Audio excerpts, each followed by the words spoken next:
새벽 4시.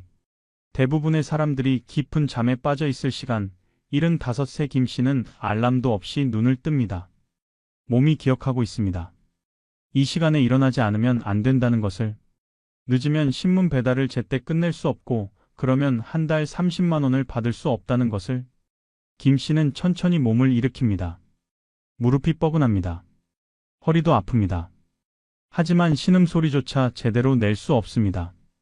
옆방에 사는 사람한테 미안해서입니다. 반지하 월세방의 벽은 너무 얇거든요. 세수도 대충 아침도 거르고 김 씨는 밖으로 나섭니다. 영하의 날씨에도 입을 건 얇은 점퍼 하나뿐입니다. 두꺼운 패딩은 작년 겨울에 해져서 버렸고 새로 살 돈이 없습니다. 이게 75세 김 씨의 아침입니다. 그리고 이건 김 씨만의 이야기가 아닙니다. 지금 이 순간에도 대한민국 곳곳에서 수많은 노인분들이 이런 삶을 살고 계십니다. 여러분, 혹시 이렇게 생각하고 계신가요? 나는 그래도 연금이 있으니까 괜찮겠지. 나는 집이라도 있으니까 저렇게까지는 안 되겠지. 정말 그럴까요? 오늘 이 영상에서는 돈 없는 75세 할아버지의 지옥 같은 생활을 적나라하게 보여드리겠습니다. 이건 단순히 남의 이야기가 아닙니다. 준비 없이 늙으면 10년 후, 20년 후 당신의 이야기가 될 수도 있습니다. 하지만 걱정만 하라는 게 아닙니다. 이 영상 끝에는 이렇게 되지 않기 위해 지금 당장 무엇을 해야 하는지도 명확하게 알려드릴 겁니다.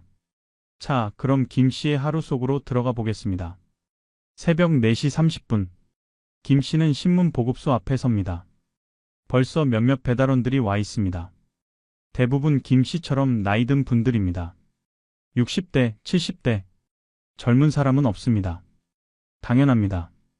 이 일을 누가 하고 싶어 하겠습니까? 김 씨가 맡은 구역은 아파트 200세대입니다.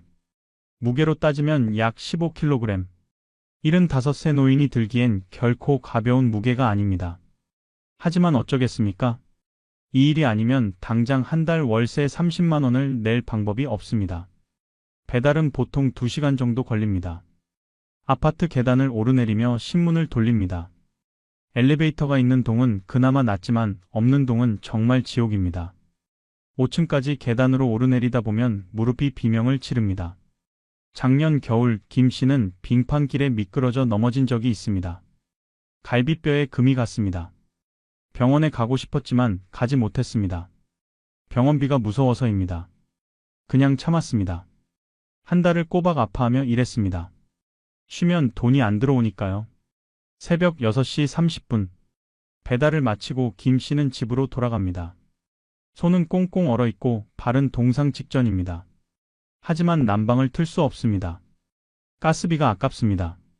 그냥 이불을 뒤집어 쓰고 몸을 녹입니다. 이게 한 달에 30만 원을 벌기 위한 김 씨의 노동입니다.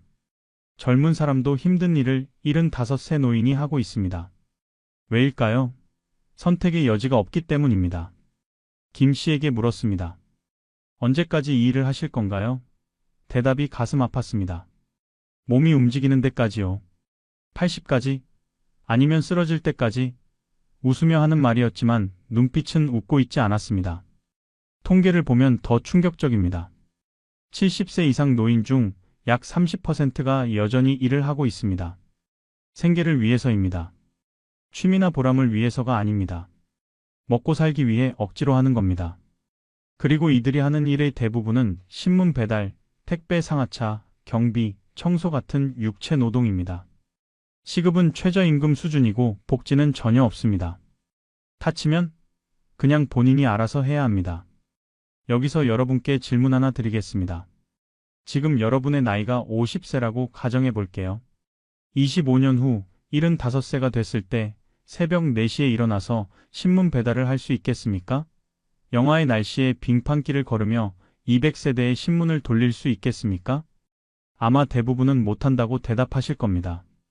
당연합니다. 그건 젊은 사람도 힘든 일이니까요. 하지만 김 씨는 하고 있습니다. 하고 싶어서가 아니라 안 하면 굶어 죽으니까 하는 겁니다. 이게 첫 번째 지옥입니다. 새벽 노동의 악순환. 늙은 몸으로 감당하기 힘든 일을 해야만 겨우 생존할 수 있는 현실. 그리고 이 악순환은 몸이 완전히 망가질 때까지 계속됩니다. 자, 이제 두 번째 지옥으로 넘어가겠습니다. 바로 월세 30만 원의 무게입니다. 김 씨가 사는 곳은 반지하 원룸입니다. 면적은 6평 정도. 방 하나, 화장실 하나가 전부입니다. 부엌이라고 할 것도 없습니다. 그냥 싱크대 하나랑 가스레인지 하나 놓인 게 전부죠. 겨울에는 춥습니다. 반지하라 햇빛이 안 들어오고 습기가 차서 벽에는 곰팡이가 가득합니다. 이불도 눅눅하고 옷도 눅눅합니다. 여름에는 더 심합니다. 장마철이면 물이 스며들어와서 바닥이 질척거립니다. 월세는 30만 원, 보증금은 300만 원입니다. 75세 노인이 구할 수 있는 가장 싼 집이 이 정도입니다. 더 싼 곳도 있긴 하지만 그런 곳은 사람이 살 수 있는 환경이 아닙니다. 김 씨는 매달 25일만 되면 불안합니다. 월세를 낼 수 있을까 걱정됩니다. 신문 배달로 30만 원, 국민연금으로 60만 원, 총 90만 원이 한 달 수입입니다. 여기서 월세 30만 원을 내고 나면 60만 원이 남습니다. 60만 원으로 한 달을 살아야 합니다. 공과금 10만 원 내고 휴대폰 요금 2만 원 내고 그럼 남는 게 48만 원. 하루로 계산하면 1만 6천 원입니다. 이 돈으로 밥을 먹고 교통비를 내고 병원비를 내야 합니다. 집주인은 가끔 전화를 합니다. 할아버지, 내년부터 월세 50만 원으로 올려야겠어요. 물가도 많이 올랐고. 그 말을 들을 때마다 김 씨는 가슴이 철렁합니다. 월세가 50만 원이 되면 신문 배달비로는 부족합니다. 그럼 어떻게 하나요? 더 일을 해야 합니다. 75세. 과거를 떠올리면 더 비참해집니다. 30년 전만 해도 김 씨에게는 집이 있었습니다. 서울 변두리의 작은 아파트 한 채. 20평짜리였지만 내 집이었습니다. 그 집에서 아이들을 키웠고 행복했습니다. 그런데 큰아들이 결혼한다고 했을 때 김 씨는 그 집을 팔았습니다. 아들에게 전세금을 대주기 위해서였습니다. 당시 집값이 1억 원이었는데 아들에게 7천만 원을 주고 남은 3천만 원으로 지방에 작은 집을 하나 샀습니다. 그리고 10년 후 둘째 딸이 결혼한다고 했습니다. 김 씨는 또 그 집을 팔았습니다. 딸에게도 똑같이 해주고 싶었으니까요. 이번에는 팔아서 5천만 원을 받았는데 딸에게 4천만 원을 주고 남은 1천만 원으로 전세를 얻었습니다. 그렇게 10년을 살다가 전세 만기가 됐습니다. 그런데 집주인이 전세를 안 받겠다고 했습니다. 집을 팔 거라고. 김 씨는 다시 전세를 알아봤지만 물가가 올라 1천만 원으로는 전세를 구할 수가 없었습니다. 결국 지금의 월세방으로 왔습니다. 보증금 300만 원에 월세 30만 원. 남은 700만 원은 생활비로 조금씩 쓰다가 병원비로 몇 번 크게 쓰고 지금은 거의 바닥났습니다. 김 씨는 후회합니다. 자식들 결혼시킨다고 집을 다 팔아버린 게 잘못이었어요. 그때 집을 지켰더라면 지금 이렇게 월세 걱정하며 살지는 않았을 텐데. 눈물이 그렁그렁합니다. 통계를 보면 70세 이상 노인 중 자가 소유 비율이 약 60%입니다. 나머지 40%는 전세나 월세입니다. 그리고 월세로 사는 노인 가구의 빈곤율은 80%가 넘습니다. 왜냐하면 매달 월세를 내는 것 자체가 엄청난 부담이기 때문입니다. 연금이나 수입의 상당 부분이 월세로 나가버리니까 남는 돈으로는 제대로 된 생활을 할 수가 없는 겁니다. 김 씨가 말합니다. 요즘 젊은 사람들은 집값이 너무 비싸서 힘들다고 하잖아요. 맞아요. 정말 비싸요. 하지만 그래도 젊을 때 악착같이 내 집을 마련해야 해요. 나처럼 되지 않으려면. 절절한 조언입니다. 이게 두 번째 지옥입니다. 내 집 없이 늙는다는 것, 매달 월세를 내야 한다는 것, 그리고 언제 쫓겨날지 모른다는 불안 속에서 사는 것. 이건 단순히 돈 문제가 아니라 존엄성의 문제입니다. 자, 세 번째 지옥으로 넘어가겠습니다. 하루 두 끼 1,000원의 식사입니다. 김 씨의 아침은 없습니다. 정확히는 먹지 않습니다. 아침을 먹을 시간도 없고 먹을 돈도 아깝습니다. 새벽에 신문 배달하고 돌아오면 6시 반. 그냥 이불 속에서 몸을 녹이다가 다시 잠이 듭니다. 점심은 보통 낮 12시쯤 먹습니다. 편의점에 가서 삼각김밥 2개를 삽니다. 1,400원짜리 2개면 3,200원. 여기에 물 한 병 1,000원. 총 4,200원입니다. 하지만 요즘은 이것도 부담스러워서 삼각김밥 1개와 컵라면 하나로 때우는 날이 많습니다. 그럼 2,500원 정도. 저녁은 더 간단합니다. 집에서 라면을 끓여 먹거나 슈퍼에서 할인하는 도시락을 사옵니다. 저녁 8시 이후에 가면 도시락을 반값에 팔거든요. 5,000원짜리를 2,500원에 살 수 있습니다. 하루 식비를 계산해 보면 점심 2,500원, 저녁 2,500원, 총 5,000원입니다. 한 달이면 15만 원. 그나마 이것도 빡빡하게 아껴서 이 정도입니다. 문제는 영양입니다. 김밥과 라면만 먹다 보니 단백질이 부족합니다. 야채도 부족하고 과일은 아예 입에 대지도 못합니다. 사과 한 알이 2,000원, 3,000원 하는데 그 돈이면 하루 식사를 할 수 있으니까요. 작년에 김 씨는 건강검진을 받았습니다. 결과가 충격적이었습니다. 심각한 영양 결핍 상태, 빈혈, 골다공증, 근육 감소증. 의사 선생님이 말했습니다. 고기라도 드세요. 단백질 섭취가 너무 부족합니다. 하지만 어떻게 고기를 먹습니까? 시장에 가면 삼겹살이 100g에 3,000원입니다. 200g 사면 6,000원. 거의 하루 식비랑 맞먹습니다. 계란이라도 먹으려고 하는데 요즘은 계란 한 판이 10,000원입니다. 그것도 부담스럽습니다. 김 씨는 가끔 시장에 갑니다. 장을 보러 가는 게 아니라 그냥 구경하러 갑니다. 싱싱한 과일들, 고기들, 생선들을 보면서 저걸 언제 먹어봤나 싶습니다. 가격표를 보면 한숨이 나옵니다. 옆에서 다른 사람들은 그냥 집어 담습니다. 사과 한 봉지, 고기 한 근. 김 씨에게는 사치인 것들을 아무렇지도 않게 사가는 모습을 보면 마음이 아픕니다. 나도 예전에는 저랬는데 싶어서요. 영양 부족은 또 다른 문제를 낳습니다. 근육이 줄어듭니다. 힘이 없어집니다. 면역력이 떨어집니다. 감기에 자주 걸리고 낫는데도 오래 걸립니다. 그리고 가장 무서운 건 낙상입니다. 노인의 낙상은 정말 위험합니다. 뼈가 약해져 있어서 조금만 넘어져도 골절이 됩니다. 고관절이라도 다치면 수술해야 하고 그럼 수백만 원이 들어갑니다. 그리고 회복도 잘 안 됩니다. 통계를 보면 1인 노인 가구의 월 평균 식비가 약 20만 원에서 30만 원 정도입니다. 하지만 빈곤층 노인은 10만 원에서 15만 원밖에 안 씁니다. 김 씨처럼요. 그리고 이들 중 상당수가 영양 결핍 상태입니다. 탄수화물 위주의 식사, 단백질 부족, 비타민 부족. 이런 식생활이 계속되면 건강을 망칩니다. 그리고 건강이 망가지면 병원비가 더 들어가고 악순환이 반복됩니다. 김 씨에게 물었습니다. 요즘 가장 먹고 싶은 게 뭐예요? 대답이 가슴을 찡하게 했습니다. 삼겹살이요. 상추 싸서 먹는 삼겹살. 몇 년 동안 못 먹어봤어요. 75년을 살아오면서 삼겹살 한 번 먹는 게 소원이 됐다는 게 얼마나 슬픈 일입니까? 이게 세 번째 지옥입니다. 하루 두 끼 1,000원의 식사.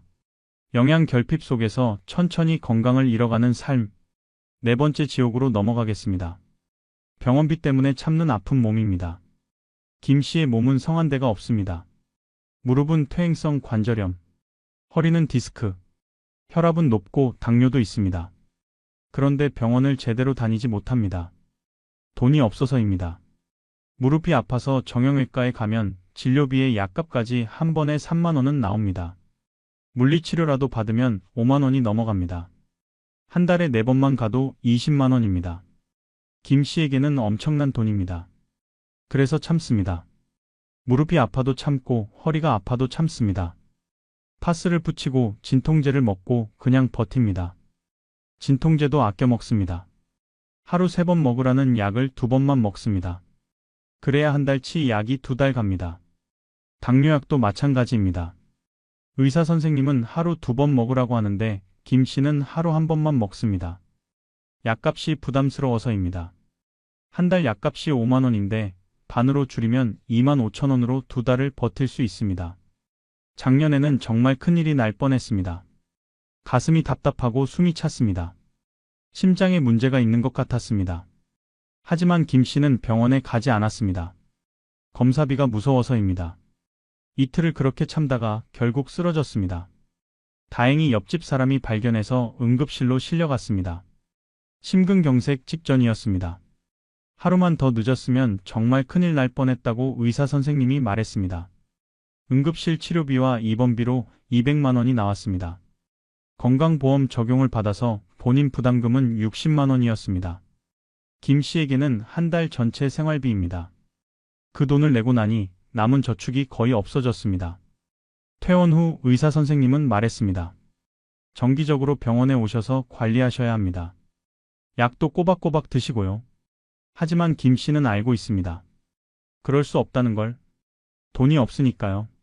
통계를 보면 충격적입니다.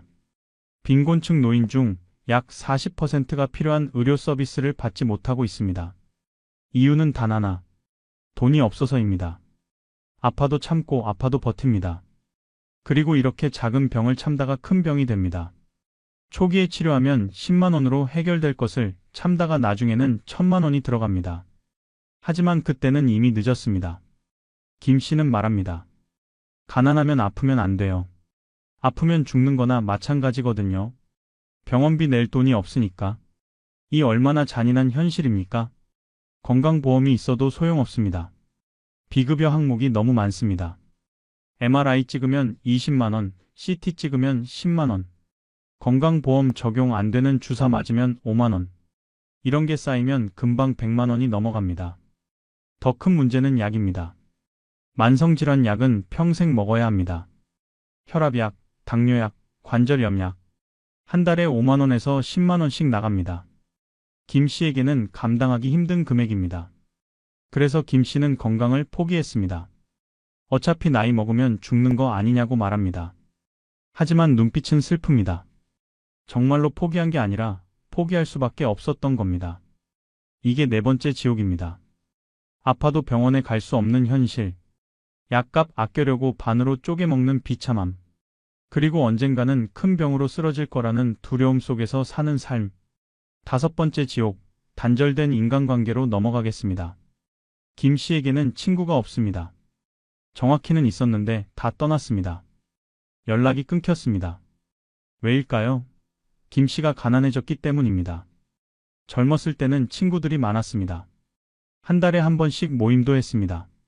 같이 밥 먹고 술 마시고 이야기 나누고. 그게 유일한 낙이었습니다. 그런데 김 씨가 돈이 없어지면서부터 달라졌습니다. 모임에서 밥값을 낼 수가 없었습니다. 1인분이 15,000원, 2만 원 하는데 그 돈이 김 씨에게는 3일치 식비였습니다. 처음에는 친구들이 이해해줬습니다. 야, 괜찮아. 내가 낼게. 하지만 그런 상황이 반복되니까 김 씨가 먼저 불편해졌습니다. 매번 얻어먹는 것 같아서 창피했습니다. 그래서 김 씨가 모임에 나가지 않기 시작했습니다. 핑계를 대고 빠지고 전화도 안 받고. 그러다 보니 연락이 끊겼습니다. 친구들도 더 이상 연락하지 않았습니다. 경조사도 마찬가지입니다. 친구의 아들이 결혼한다는 소식을 들었습니다. 예전 같으면 당연히 축의금을 냈을 겁니다. 최소 10만 원. 하지만 지금 김 씨에게 10만 원은 일주일 생활비입니다. 낼 수가 없었습니다. 결국 김 씨는 결혼식에 가지 않았습니다. 축의금 없이 갈 수는 없었으니까요. 그 친구와도 연락이 끊겼습니다. 자녀들과의 관계도 어색합니다. 큰아들은 1년에 명절 때 한두 번 봅니다. 전화는 가끔 합니다. 아버지 건강하세요? 응, 잘 지낸다. 그게 전부입니다. 김 씨는 아들에게 돈 이야기를 꺼낼 수가 없습니다. 결혼할 때 7천만 원을 줬는데 그게 미안합니다. 아들도 애 둘 키우느라 힘들다는 거 아니까요. 그래서 그냥 참습니다. 딸도 마찬가지입니다. 딸은 조금 더 자주 연락합니다. 아빠, 돈 필요하면 말해요. 하지만 김 씨는 말하지 않습니다. 딸도 시집살이 힘들다는 거 아니까요. 명절이 되면 더 외롭습니다. 예전에는 명절이 되면 자식들이 찾아왔습니다. 손주들도 데리고 와서 온 집안이 시끄러웠습니다. 하지만 지금은 다릅니다. 김 씨가 사는 좁은 반지하방에 손주들을 데려올 수는 없습니다. 그래서 김 씨가 먼저 너희끼리 명절 보내라고 합니다. 아버지는 괜찮다고 합니다. 하지만 속으로는 너무 외롭습니다. 명절날 혼자 라면 끓여 먹으면서 텔레비전에서 가족들 모여서 떡국 먹는 장면 보면 눈물이 납니다. 통계를 보면 1인 노인 가구가 계속 늘고 있습니다. 2020년 기준으로 약 150만 가구. 그리고 이 중 상당수가 사회적으로 고립되어 있습니다. 친구도 없고 가족과의 연락도 뜸하고 더 무서운 건 고독사입니다. 혼자 살다가 혼자 죽는 겁니다. 그것도 아무도 모르게. 며칠, 심지어 몇 주가 지나서야 발견되는 경우도 있습니다. 작년에 김 씨와 같은 건물에 살던 할머니가 그렇게 돌아가셨습니다. 일주일 만에 발견됐습니다. 냄새가 나서 집주인이 확인해 보니까 이미 돌아가신 지 오래였습니다. 그 이야기를 듣고 김 씨는 생각했습니다. 나도 저렇게 죽는 건 아닐까? 두렵습니다. 혼자 죽는 것보다 더 무서운 건 아무도 모르게 죽는 겁니다. 내가 이 세상에서 사라져도 아무도 모르는 거. 이게 5번째 지옥입니다. 단절된 인간관계. 가난 때문에 친구를 잃고 자녀와도 거리가 생기고 혼자 고립되어 살아가는 삶. 그리고 언젠가는 고독사할지도 모른다는 두려움. 6번째 지옥. 국민연금 60만 원의 잔인함입니다. 김 씨는 40년을 일했습니다. 20대 중반부터 60세까지 성실하게 일했고 성실하게 국민연금을 냈습니다. 그리고 지금 받는 게 한 달에 60만 원입니다. 40년을 일하고 받는 돈이 60만 원. 이게 현실입니다. 물론 김 씨보다 더 받는 사람도 있습니다. 하지만 평균이 이 정도입니다. 60만 원으로 뭘 할 수 있을까요? 계산해 봅시다. 월세 30만 원, 공과금 10만 원. 벌써 40만 원이 나갔습니다. 남은 돈이 20만 원. 한 달 30일로 나누면 하루 6,600원입니다. 하루 6,600원으로 밥을 먹고 교통비를 내고 휴대폰 요금을 내고 병원비를 내야 합니다. 가능할까요? 불가능합니다. 그래서 김 씨는 새벽 신문 배달을 하는 겁니다. 김 씨는 매달 25일이 되면 조금 숨통이 트입니다. 연금이 들어오는 날이거든요. 통장에 60만 원이 찍히는 걸 보면 이번 달도 버텼구나 싶습니다. 하지만 그 기쁨도 잠깐. 바로 월세 30만 원이 빠져나갑니다. 자동이체로 설정해 놨으니까요. 그럼 남는 게 30만 원. 여기서 공과금 10만 원 내고 휴대폰 요금 2만 원 내고 그럼 18만 원 남습니다. 이 18만 원으로 한 달을 버텨야 합니다. 그래서 김 씨는 하루하루를 셉니다. 오늘 5천 원 썼으니까 앞으로 25일 동안 13만 원으로 살아야 해. 이런 식으로 계산하며 삽니다. 연금 타는 날만 기다립니다. 한 달이 너무 깁니다.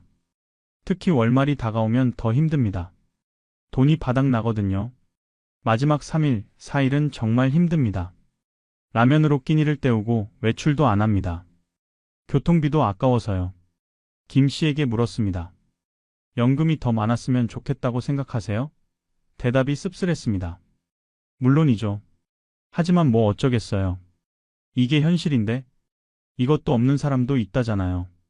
실제로 국민연금을 전혀 받지 못하는 노인들도 많습니다. 가입 기간이 부족하거나 아예 가입하지 않았던 분들. 이분들은 기초연금만 받습니다. 한 달에 30만 원 정도. 그걸로 어떻게 살까요? 상상이 안 갑니다. 김 씨는 그래도 나는 60만 원이라도 받으니까 다행이다라고 말합니다. 하지만 표정은 전혀 다행스러워 보이지 않습니다. 통계를 보면 국민연금 평균 수령액이 약 55만 원입니다. 최저 생계비는 약 100만 원에서 120만 원. 그러니까 연금만으로는 최저 생계도 유지할 수 없는 겁니다. 더 큰 문제는 앞으로입니다. 국민연금 기금 고갈 이야기가 계속 나옵니다. 2055년쯤에는 바닥날 거라고 합니다. 그럼 그 이후에는 어떻게 될까요? 아마 수령액이 줄어들거나 수령 연령이 늦춰지거나 할 겁니다. 지금 50대, 60대 분들이 나중에 연금 받을 때는 지금보다 더 적게 받을 가능성이 큽니다. 그럼 어떻게 살아야 할까요? 이게 6번째 지옥입니다. 40년을 일하고 받는 연금 60만 원. 그것만으로는 살 수 없는 잔인한 현실.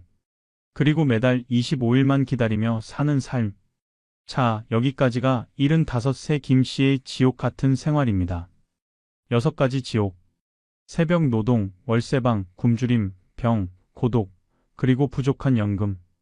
이건 단순히 김 씨만의 이야기가 아닙니다. 지금 이 순간에도 수십만, 수백만 명의 노인분들이 이런 삶을 살고 계십니다. 그리고 준비 없이 늙으면 당신도 10년 후, 20년 후에 이렇게 될 수 있습니다. 그렇다면 우리는 어떻게 해야 할까요? 이렇게 되지 않으려면 지금 무엇을 해야 할까요? 첫째, 내 집 마련은 선택이 아니라 필수입니다. 아무리 집값이 비싸도 젊을 때 악착같이 내 집을 마련해야 합니다. 노후에 월세 걱정하며 사는 것만큼 비참한 일은 없습니다. 둘째, 국민연금만 믿지 마세요. 개인연금, 퇴직연금, 부업, 부동산 임대 수입 등 다양한 수입원을 만들어야 합니다. 한 곳에서만 수입이 나오면 그게 끊겼을 때 끝입니다. 셋째, 건강관리는 지금 당장 시작하세요. 60세, 70세가 되어서 건강을 챙기려고 하면 늦습니다.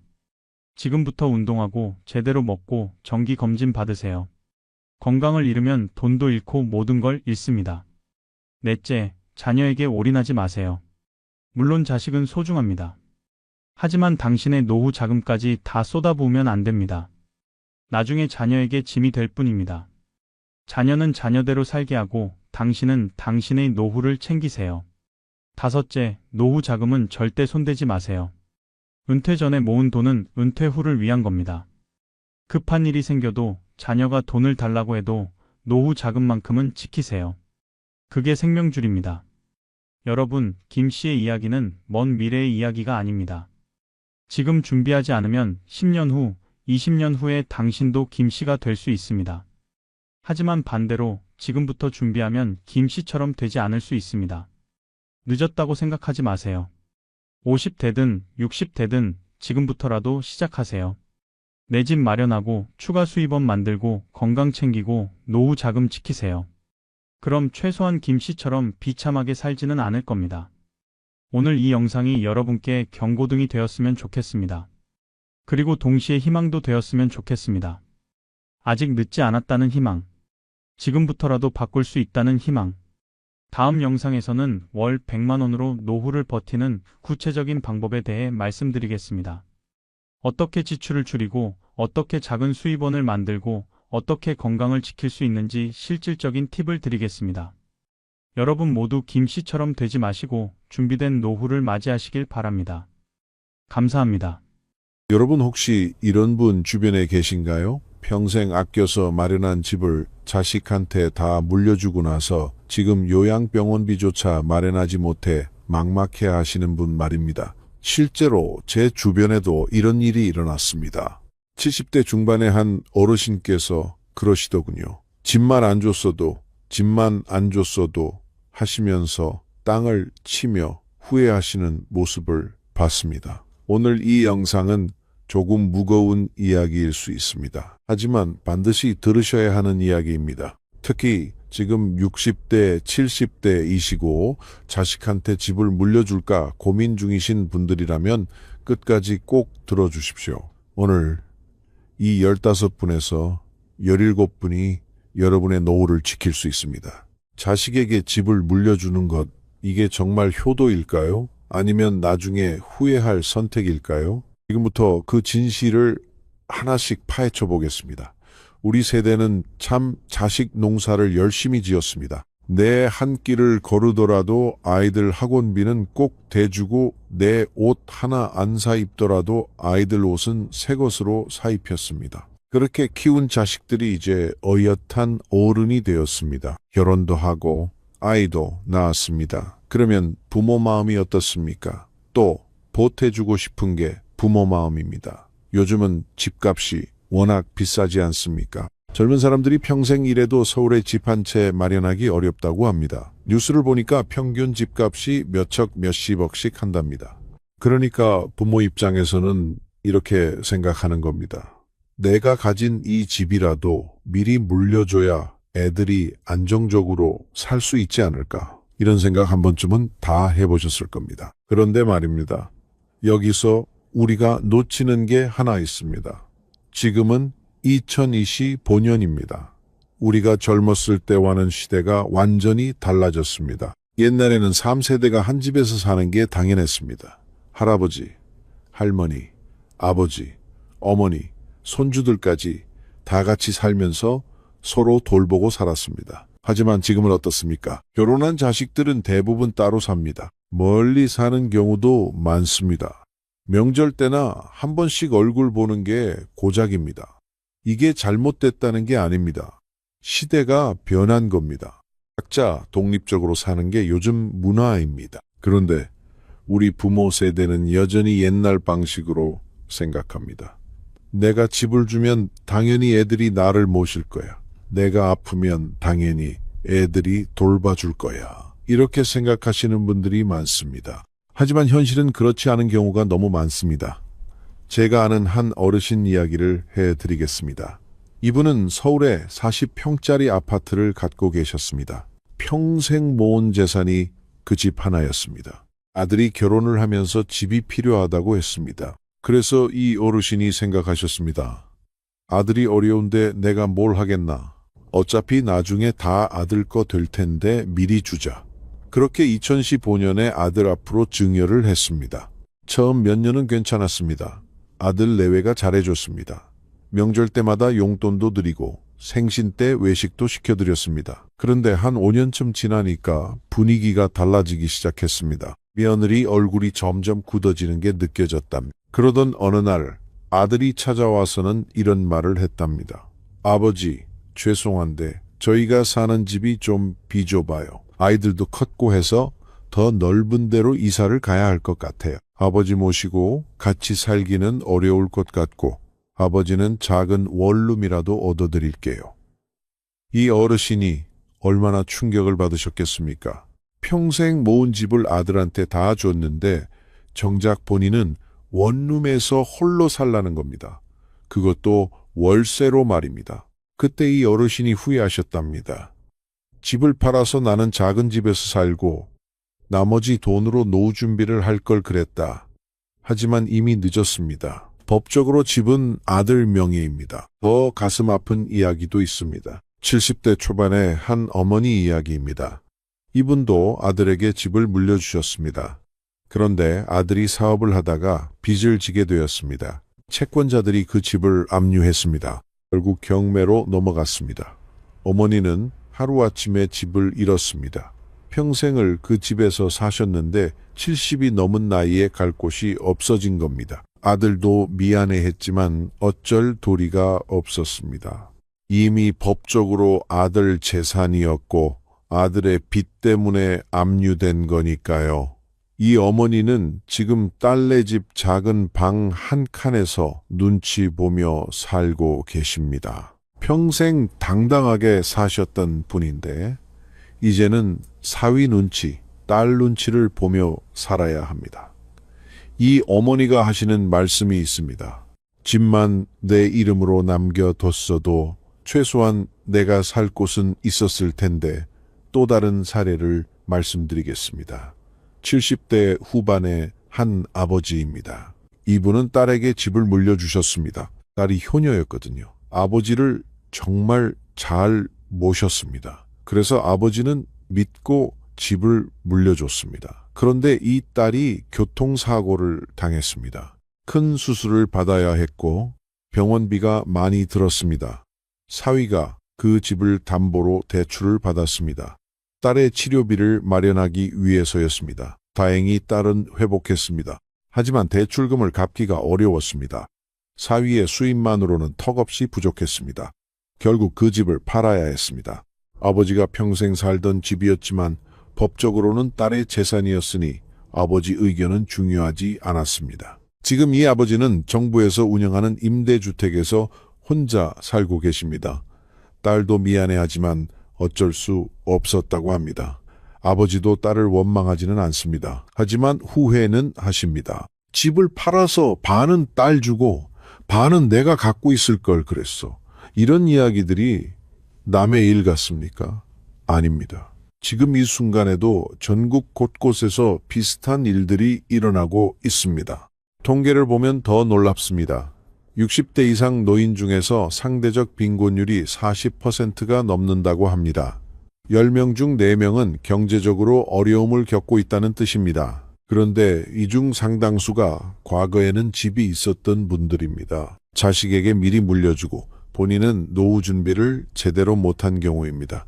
이게 바로 우리가 오늘 이야기하는 핵심입니다. 집을 미리 물려주면 어떤 문제들이 생길까요? 하나씩 구체적으로 살펴보겠습니다. 첫째, 경제적 문제입니다. 우리가 생각하는 것보다 노후에 돈이 많이 듭니다. 건강할 때는 잘 모릅니다. 나는 검소하게 살면 돼. 밥 먹고 잠자는데 얼마나 들겠어. 이렇게 생각하십니다. 하지만 나이가 들면 의료비가 엄청나게 늘어납니다. 80대가 되면 한 달에 병원비만 몇십만 원씩 나갑니다. 약값도 만만치 않습니다. 건강보험이 있어도 본인 부담금이 상당합니다. 특히 큰 병에 걸리면 어떻게 됩니까? 암이나 중풍에 걸렸다고 칩시다. 입원 치료를 받아야 합니다. 간병인을 쓰려면 하루에 10만 원 정도 듭니다. 한 달이면 300만 원입니다. 국민연금만으로는 어림도 없습니다. 그런데 집을 자식한테 다 줘버렸다면 어떻게 됩니까? 손 벌리고 자식한테 돈을 달라고 해야 합니다. 자식이 형편이 좋으면 다행입니다. 하지만 요즘 젊은 사람들도 다들 여유가 없습니다. 집값은 비싸고 아이들 교육비는 천문문학적이고 노후 준비도 해야 합니다. 그러니까 부모가 돈을 달라고 하면 속으로 어떻게 생각하겠습니까? 집도 다 드렸는데 또 돈을 달라고 하시네. 이렇게 생각할 수 있습니다. 물론 겉으로는 잘해줍니다. 하지만 속마음은 다를 수 있습니다. 둘째, 법적인 문제입니다. 증여세라는 게 있습니다. 부모가 자식에게 재산을 물려주면 세금을 내야 합니다. 5천만 원까지는 공제가 되지만 그 이상은 세금을 냅니다. 서울에 집 한 채 가진 분들, 요즘은 집값이 몇 척씩 하지 않습니까? 5억짜리 집을 자식한테 증여하면 증여세가 몇 천만 원씩 나옵니다. 이 세금을 누가 냅니까? 보통은 증여받는 자식이 냅니다. 그런데 자식이 그 세금 낼 돈이 없으면 어떻게 됩니까? 결국 부모가 내줘야 합니다.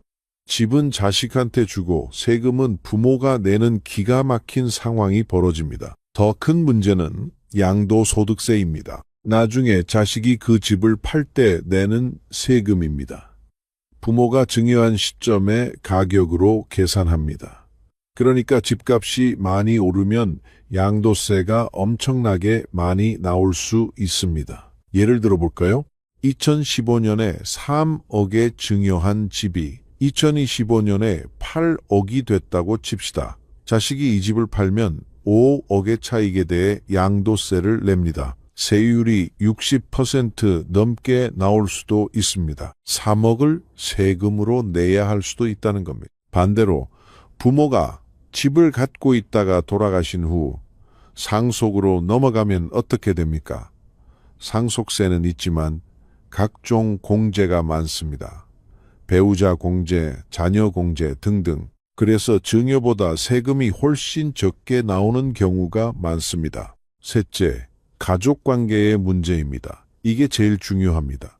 돈 문제는 어떻게든 해결할 수 있습니다. 하지만 가족관계가 틀어지면 되돌리기 어렵습니다. 집을 물려주기 전에는 부모가 갑입니다. 자식들이 부모 눈치를 봅니다. 잘해야 재산을 물려받으니까요. 그런데 집을 다 물려주고 나면 어떻게 됩니까? 입장이 역전됩니다. 이제는 부모가 자식 눈치를 봐야 합니다. 물론 효자, 효녀들도 많습니다. 집을 물려받았든 안 받았든 부모를 잘 모시는 자식들이 있습니다. 하지만 모든 자식이 그런 건 아닙니다. 사람은 현실적입니다. 받을 거 다 받고 나면 태도가 달라질 수 있습니다. 특히 며느리, 사위 문제가 있습니다. 아들, 딸은 효도하고 싶어도 배우자가 반대하는 경우가 많습니다. 시부모님 모시는 건 좋은데 우리 애들 교육비는 어떻게 해요? 우리 노후는 어떻게 하고요? 이런 말이 나옵니다. 그러면 부부 사이에 갈등이 생깁니다. 자식은 부모와 배우자 사이에서 고민합니다. 결국 대부분은 배우자 편을 듭니다. 매일 같이 사는 사람이 배우자니까요. 넷째, 심리적인 문제입니다. 사람은 경제적으로 독립적일 때 당당합니다. 내 돈으로 내가 사는데 누구 눈치 볼 필요가 없습니다. 하지만 집도 없고 돈도 없으면 어떻게 됩니까? 자식한테 얹혀 살아야 합니다. 용돈도 받았어야 합니다. 병원 갈 때도 자식한테 손 벌려야 합니다. 이게 얼마나 서러운지 아십니까? 평생 당당하게 사셨던 분들이 말년에 이렇게 살면 자존감이 무너집니다. 우울증에 걸리는 노인분들이 많은 이유 중 하나입니다. 어떤 어르신은 이렇게 말씀하셨습니다. 차라리 복지관에서 무료 급식 먹는 게 낫다. 거기서는 내가 당당하게 받을 수 있다. 하지만 자식한테 손 벌리는 건 너무 서럽다. 그럼 자식들은 어떻게 생각할까요? 부모가 집을 물려주면 고마워하기만 할까요? 꼭 그렇지만은 않습니다. 요즘 젊은 세대와 이야기를 해보면 생각이 다릅니다. 물론 부모가 물려주는 재산을 거부하는 사람은 없습니다. 하지만 속마음은 복잡합니다. 첫째, 부담스럽다고 합니다. 집을 물려받으면 그만큼 책임이 따릅니다. 부모를 모셔야 한다는 무언의 압박이 있습니다. 하지만 현실적으로 쉽지 않습니다. 맞벌이를 해야 하고 아이들 돌봐야 하고 본인들 일도 바쁩니다. 그러니까 집을 받으면서도 한편으로는 부담스럽습니다. 이제 우리가 부모님을 책임져야 하는구나 이런 생각이 듭니다. 둘째, 형제 자매 간 갈등이 생깁니다. 예를 들어 아들한테만 집을 물려주면 딸은 어떻게 생각할까요? 오빠만 집을 받았으니까 오빠가 부모님을 다 모셔야지 이렇게 생각합니다. 반대로 아들은 내가 집을 받았지만 부모님은 우리 형제 모두의 부모님이잖아. 나한테만 책임을 떠넘기지 마 이렇게 생각합니다. 결국 형제 자매끼리 싸웁니다. 부모가 돌아가시기 전부터 재산 문제로 갈등이 생기는 겁니다. 셋째, 증여세 부담입니다. 앞에서 말씀드렸듯이 집을 받으면 세금을 내야 합니다. 젊은 사람들은 현금이 많지 않습니다. 집을 받아도 당장 세금 낼 돈이 없습니다. 그래서 부모한테 다시 돈을 빌리거나 아니면 대출을 받아야 합니다. 집은 받았는데 빚이 생기는 겁니다. 이게 고마운 일일까요? 부담스러운 일일까요? 넷째, 자식들도 자기 인생이 있습니다. 요즘은 70대, 80대까지 사시는 분들이 많습니다. 자식이 50대가 되어도 부모는 아직 살아 계십니다. 50대면 자기 자식들도 대학생이거나 사회 초년생입니다. 돈 들어갈 때입니다. 그런데 부모까지 모셔야 하면 경제적 부담이 이중으로 큽니다. 그러니까 솔직히 말하면 요즘 젊은 세대는 이렇게 생각합니다. 부모님, 건강하게 오래 사세요. 재산은 나중에 받아도 됩니다. 대신 스스로 노후 준비하시고 우리한테 의지하지 마세요. 물론 이런 말을 겉으로 하지는 않습니다. 하지만 속마음은 그렇습니다.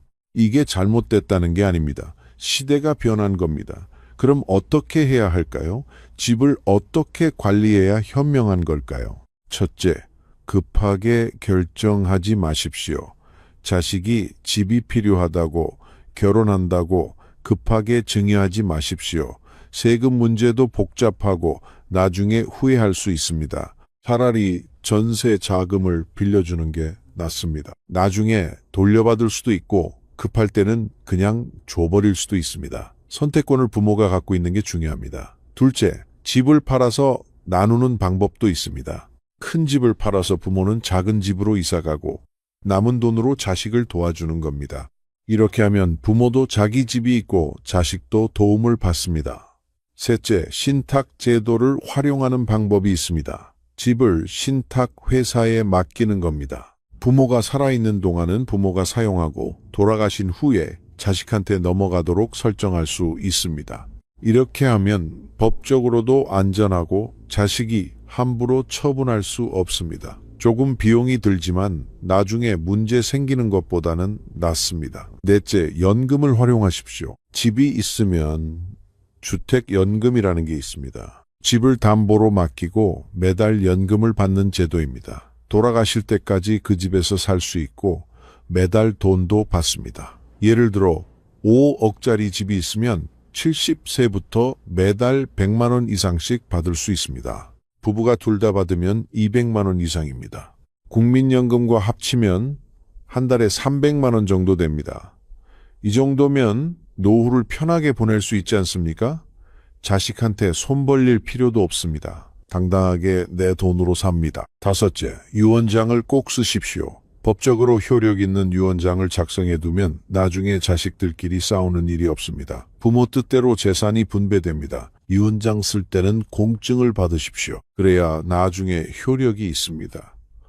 변호사 사무실이나 공증 사무실에 가시면 도와줍니다. 여섯째, 자식들과 솔직하게 대화하십시오. 나는 내 노후를 내가 책임질 거야. 너희들은 너희 인생을 살아. 내 재산은 내가 다 쓰고 남으면 그때 너희한테 주마. 이렇게 말씀하시면 자식들도 오히려 편합니다. 부담도 없고 죄책감도 없습니다. 그러면서 가끔 용돈 드리고 맛있는 것 사주시면 됩니다. 7째, 건강관리를 철저히 하십시오. 건강해야 돈도 덜 듭니다. 병원비가 제일 무섭습니다. 규칙적으로 운동하시고 정기 검진 받으시고 건강하게 사시면 노후 자금이 훨씬 적게 듭니다. 노년의 진짜 행복은 무엇일까요? 자식한테 재산 많이 물려주는 게 행복일까요? 아닙니다. 진짜 행복은 경제적으로 독립적인 겁니다. 내 돈으로 내가 먹고 싶은 거 먹고 가고 싶은 데 가고 하고 싶은 거 하는 겁니다. 자식 눈치 안 보고 당당하게 사는 겁니다. 병원 갈 때도 당당합니다. 내 돈으로 치료받는 건데 누구 눈치 볼 일 없습니다. 좋은 병실 쓰고 싶으면 쓰면 됩니다. 간병인 쓰고 싶으면 씁니다. 여행 가고 싶으면 갑니다. 요즘은 70대, 80대도 여행 많이 다니지 않습니까? 경로 우대도 있고 시간도 많고 건강하면 여행만큼 좋은 게 없습니다. 취미 생활도 합니다. 그림 그리기, 서예, 노래교실, 댄스, 스포츠, 뭐든 하고 싶은 거 하십시오. 이런 것도 돈이 듭니다. 수강료도 내야 하고 재료비도 들고 옷도 사야 합니다. 자식들한테 손 벌려서 이런 거 할 수 있습니까? 어렵습니다. 하지만 내 돈이 있으면 당당하게 합니다. 그리고 자식들도 존중합니다. 경제적으로 독립적인 부모를 자식들은 더 존중합니다. 우리 부모님은 연세가 드셨어도 당당하시다. 스스로 사신다. 이런 생각을 합니다. 반대로 자식한테 의지해서 사는 부모는 어떻습니까? 안타깝지만 현실은 존중받기 어렵습니다. 우리가 모시고 살아야 하네. 이런 식으로 생각합니다. 건강한 부모-자식 관계는 서로 독립적일 때 가능합니다. 부모는 부모 인생을 살고 자식은 자식 인생을 삽니다. 그러면서 가끔 만나서 밥 먹고 차 마시고 여행도 같이 가고 이게 건강한 관계입니다. 부모가 자식한테 의지하거나 자식이 부모한테 의지하면 관계가 틀어집니다. 서로 독립적이어야 건강합니다. 구체적으로 오늘부터 실천할 수 있는 것들을 정리해 드리겠습니다. 첫째, 오늘 당장 가계부를 쓰십시오. 한 달에 얼마나 쓰는지 파악하십시오. 그래야 노후 자금이 얼마나 필요한지 알 수 있습니다. 둘째, 국민연금 예상 수령액을 확인하십시오. 국민연금공단 홈페이지에 들어가면 알 수 있습니다. 내가 받을 돈이 얼마인지 알아야 계획을 세울 수 있습니다. 셋째, 집이 있으면 주택연금 상담을 받아보십시오.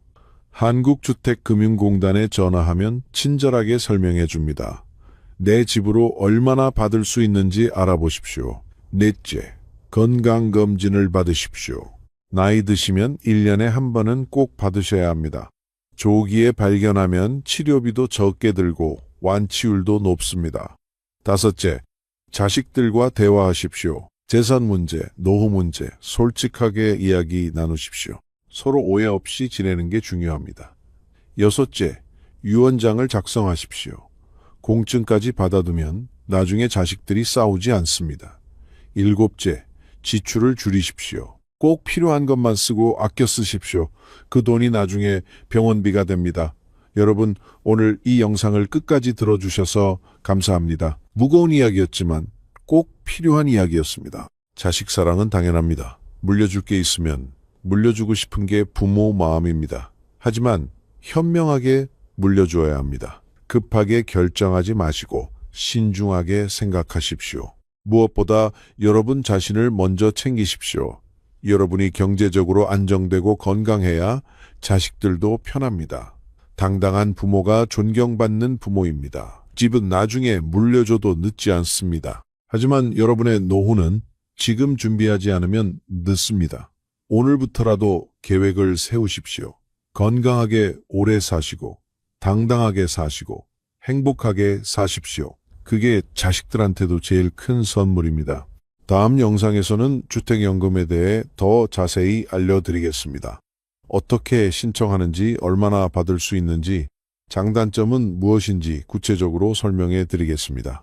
오늘도 건강하시고 행복하세요. 감사합니다. 여러분, 한 부부의 아침 풍경을 보여드리겠습니다. 남편은 올해 71살입니다. 아내는 68세입니다. 아침 7시 아내가 먼저 일어나 부엌에 갑니다. 냉장고를 엽니다. 반찬통이 거의 비어 있습니다. 한숨이 나옵니다. 달걀 3개, 김치 조금, 밥. 이게 오늘 아침 재료의 전부입니다. 아내는 달걀 2개로 후라이를 만들고 하나는 내일을 위해 남겨둡니다. 남편은 거실 소파에 앉아 있습니다. 텔레비전을 켭니다. 채널을 돌립니다. 또 돌립니다. 볼 게 없습니다. 그래도 끄지 않습니다. 끄면 너무 조용하니까요. 아내가 밥상을 차려옵니다. 달걀 후라이 하나, 김치, 밥. 남편은 밥상을 보고 한마디 합니다. 또 이거야? 아내의 얼굴이 굳습니다. 잠깐 침묵이 흐릅니다. 아내가 대답합니다. 반찬 살 돈이 없는데 어떡하라고요? 남편은 말없이 수저를 듭니다. 두 사람 사이에 대화는 없습니다. 밥 먹는 소리와 텔레비전 소리만 거실을 채웁니다. 이 부부는 40년 넘게 함께 살아온 사이입니다. 젊었을 때는 서로 손도 잡고 웃기도 많이 웃었습니다. 아이들을 키우면서 힘들어도 우리 같이 힘내자라고 했습니다. 그런데 지금 이 두 사람 사이에는 온기가 없습니다. 따뜻함 대신 피로가 있고, 대화 대신 침묵이 있고, 사랑 대신 원망이 자리 잡고 있습니다. 왜 이렇게 됐을까요? 답은 간단합니다. 돈이 없어졌기 때문입니다. 오늘 저는 노후 빈곤이 부부관계를 어떻게 파괴하는지에 대해 이야기하려 합니다. 지금까지 저는 돈이 없으면 자식이 멀어지고 친척이 멀어지고 자존감이 무너진다는 이야기를 해왔습니다. 그런데 오늘은 그보다 더 가까운 관계를 이야기합니다. 바로 부부입니다. 매일 같은 지붕 아래에서 함께 밥을 먹고 함께 잠을 자는 가장 가까운 사람. 그 사이에서 돈이 사라지면 무슨 일이 벌어지는지, 그리고 그 위기를 어떻게 넘길 수 있는지 끝까지 함께 해주십시오. 자, 먼저 이 이야기의 출발점부터 짚어보겠습니다. 노후의 부부 사이가 나빠지는 건 사실 어느 날 갑자기 벌어지는 일이 아닙니다. 천천히, 아주 천천히 진행됩니다. 그리고 그 시작은 대부분 한 가지 사건에서 출발합니다. 바로 남편의 은퇴입니다. 여러분, 남자가 은퇴한다는 것이 어떤 의미인지 한번 생각해 보십시오. 30년, 40년 동안 매일 아침 집을 나서서 일을 했습니다. 회사에 가면 할 일이 있었습니다. 동료가 있었습니다. 직함이 있었습니다. 김 부장님, 박 과장님 하고 불러주는 사람이 있었습니다. 퇴근하면 피곤했지만 그래도 하루를 살았다는 느낌이 있었습니다. 그런데 은퇴하는 순간 이 모든 것이 한꺼번에 사라집니다. 다음날 아침에 일어나면 갈 곳이 없습니다. 할 일이 없습니다. 불러주는 사람이 없습니다. 처음 며칠은 쉬는 게 좋습니다. 아, 드디어 쉬는구나. 하지만 일주일이 지나고 한 달이 지나면 불안해지기 시작합니다. 나는 이제 뭘 하지? 이 질문이 머릿속을 떠나지 않습니다. 그런데 아내는 어떻습니까? 아내는 은퇴가 없습니다. 집안일은 평생 계속됩니다. 밥을 해야 하고, 빨래를 해야 하고, 장을 봐야 하고, 청소를 해야 합니다. 남편이 회사에 다닐 때는 낮 시간이 아내만의 시간이었습니다. 친구도 만나고 자기만의 리듬으로 하루를 보냈습니다. 그런데 남편이 은퇴하면 이 리듬이 깨집니다. 남편이 하루 종일 집에 있습니다. 소파에 앉아 텔레비전을 봅니다. 점심때가 되면 밥 뭐야? 라고 묻습니다. 새끼를 다 차려야 합니다. 예전에는 점심을 간단히 혼자 때웠는데 이제는 두 사람분을 만들어야 합니다. 식비가 늘어납니다. 설거지가 늘어납니다. 아내의 자유시간은 줄어듭니다. 처음에는 참습니다. 은퇴하고 힘드시겠지. 적응할 시간이 필요하겠지. 그런데 한 달, 두 달, 석 달이 지나도 남편이 달라지지 않습니다. 여전히 소파에 앉아 텔레비전만 봅니다. 나갈 생각을 안 합니다. 집안일을 거둘 생각도 안 합니다. 아내한테 심심하다, 뭐 없나 하면서 아내를 따라다닙니다. 일본에서는 이런 남편을 젖은 낙엽이라고 부른다고 합니다. 한 번 붙으면 떨어지지 않는다는 뜻입니다. 아내의 스트레스가 쌓이기 시작합니다. 그런데 여기에 경제적 문제까지 겹치면 상황은 걷잡을 수 없이 나빠집니다. 남편의 수입이 끊겼습니다. 퇴직금은 자식들 챙겨주느라 거의 남지 않았습니다. 국민연금은 월 40만 원, 아내의 기초연금 30만 원을 합쳐도 월 70만 원입니다. 이 돈으로 두 사람이 한 달을 살아야 합니다. 아내는 가계부를 쓰기 시작합니다. 만 원, 만 원 단위로 쪼갭니다. 마트에서 할인 상품만 고릅니다. 제철 과일이 먹고 싶어도 비싸면 그냥 지나칩니다. 고기는 특별한 날에만 삽니다. 특별한 날이란 게 뭐냐면 마트에서 유통기한 임박 상품을 반값에 파는 날입니다. 이런 생활이 계속되면 아내에게 분노가 쌓입니다. 나는 평생 살림만 하면서 아낀 건데 당신은 번 돈을 다 어디 쓴 거야? 이 생각이 들기 시작합니다. 남편한테 직접 말하지는 않습니다. 하지만 태도에서 드러납니다. 말투가 차가워집니다. 대답이 짧아집니다. 남편이 무슨 말을 해도 알았어요로 끝납니다. 남편도 느낍니다. 아내가 자신에게 차갑다는 걸. 하지만 뭐라고 해야 할지 모릅니다. 미안하기도 하고 자존심이 상하기도 합니다. 내가 평생 일해서 이 집안을 먹여 살렸는데 이렇게 대우받아야 하나? 이런 생각이 듭니다. 그래서 남편도 입을 닫습니다. 서로 할 말이 있는데 안 합니다. 해봤자 싸움이 될 것 같으니까요. 이게 시작입니다. 대화가 사라지는 거죠. 두 사람이 같은 집에 살고 같은 밥을 먹고 같은 방에서 자는데 대화가 없습니다. 꼭 필요한 말만 합니다. 밥 먹어요. 약 드셨어요? 전기요금 나왔어요. 이게 하루 대화의 전부인 부부가 생각보다 많습니다. 여러분, 이쯤에서 한 가지 질문을 드리겠습니다. 혹시 지금 여러분의 가정이 이런 모습은 아니십니까? 아니면 조금씩 이 방향으로 가고 있지는 않습니까? 해당이 안 되시면 다행입니다. 하지만 주변에 이런 부부가 있으시다면 오늘 이야기가 도움이 될 수 있습니다. 자, 대화가 사라진 부부에게 다음으로 찾아오는 것은 무엇일까요? 바로 원망입니다. 돈이 없는 생활이 길어지면 부부는 서로를 원망하기 시작합니다. 이건 의도적인 게 아닙니다. 자연스럽게 그렇게 됩니다. 왜냐하면 사람은 힘들면 원인을 찾으려 하기 때문입니다. 왜 이렇게 됐지? 누구 때문이지? 이 질문에 대한 답을 찾으려 할 때 가장 가까운 사람이 표적이 됩니다. 아내 입장에서 보면 이렇습니다. 당신이 돈 관리를 제대로 했으면 이 지경까지 안 왔지. 자식들한테 왜 그렇게 퍼줬어? 사업한다는 아들한테 왜 그 돈을 줬어? 내가 말릴 때 들었어야지. 이 말이 입 밖으로 나올 때도 있고 속으로만 삼킬 때도 있습니다. 하지만 삼키든 뱉든 원망은 쌓입니다. 남편 입장에서 보면 이렇습니다. 나는 평생 바깥에서 뼈 빠지게 일했다. 돈을 못 벌었냐? 벌었다.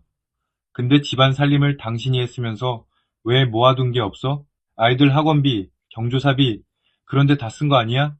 남편도 원망이 생깁니다. 이렇게 되면 아주 작은 일에서도 불꽃이 튑니다. 남편이 반찬 투정을 합니다. 이것밖에 없어? 아내가 폭발합니다. 돈을 가져와요, 돈을. 돈이 없는데 뭘 해먹으라고. 남편도 받아칩니다. 내가 놀고 싶어서 노는 줄 알아? 일자리가 없다고? 싸움이 시작됩니다. 이런 싸움이 반복되면 부부 사이에 깊은 골이 생깁니다. 한 부부의 이야기를 해드리겠습니다. 남편 73세, 아내 70세, 결혼 45년 차 부부였습니다. 남편은 건설 현장에서 평생 일하신 분이었고, 아내는 집안 살림을 하시면서 가끔 식당 아르바이트를 하셨습니다. 자식 셋을 다 키우고 다 결혼시켰습니다. 그 과정에서 돈이 거의 다 나갔습니다. 은퇴 후 이 부부의 수입은 월 65만 원이었습니다. 임대 아파트 월세 12만 원, 공과금 8만 원, 약값 7만 원, 이것만 빼도 38만 원밖에 안 남습니다. 여기서 두 사람이 먹고 살아야 합니다. 아내는 매일 아침 시장에 갑니다. 가장 싼 채소를 고릅니다. 시든 것, 못생긴 것, 떨이로 파는 것, 이런 것들을 삽니다. 그래야 식비를 맞출 수 있습니다. 남편은 집에서 아무것도 안 합니다. 할 줄 아는 게 없습니다. 평생 바깥일만 했으니까요. 밥도 못 짓고 빨래도 못하고 청소도 아내가 합니다. 남편이 하는 거라곤 소파에 앉아 텔레비전을 보거나 동네 한 바퀴를 도는 것뿐입니다.